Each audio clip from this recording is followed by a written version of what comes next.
বাৰু এগৰাকী successful TV প্ৰেজেণ্টাৰ হ'ব বিচাৰে নেকি? পডকাষ্ট, সকলোৰে মুখে মুখে আজিকালি পডকাষ্ট, আৰু পডকাষ্টৰ বাবে কিছু অভিজ্ঞতাৰ প্ৰয়োজন হয়।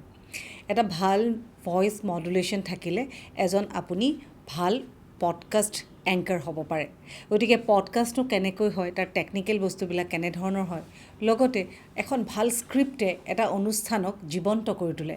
গতিকে ভাল স্ক্ৰিপ্টখন আপুনি কেনেকৈ লিখিব, এটা ভাল পেকেজে এটা নিউজক আৰু মানুহৰ মাজলৈ ৰিচ কৰাই দিয়ে।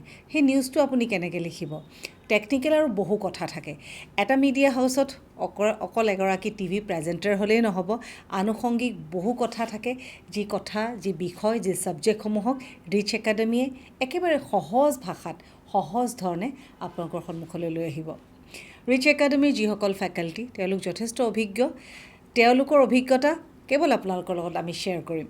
গতিকে মই থাকিম আপোনাৰ লগত, আৰু মোৰ কাষত থকা ছিটটো কেৱল আপোনাৰ বাবে হ'ব। আমি এটা সুন্দৰ অনুষ্ঠান, লগতে দুটাকৈ সুন্দৰ কোৰ্চ আপোনালোকলৈ আগবঢ়াইছোঁ। গতিকে অতি সোনকালে যোগাযোগ কৰক। ৰিচ একাডেমী, ৰাজগড়ত লিমিটেড ছিট আছে। গতিকে আপোনালোকৰো যিহেতু এটা সুন্দৰ লক্ষ্য আছে, সেই লক্ষ্যস্থানলৈ উপনীত হ'বলৈ আমি আপোনাক সহায় কৰিম। গতিকে আহক ৰিচ একাডেমীলৈ।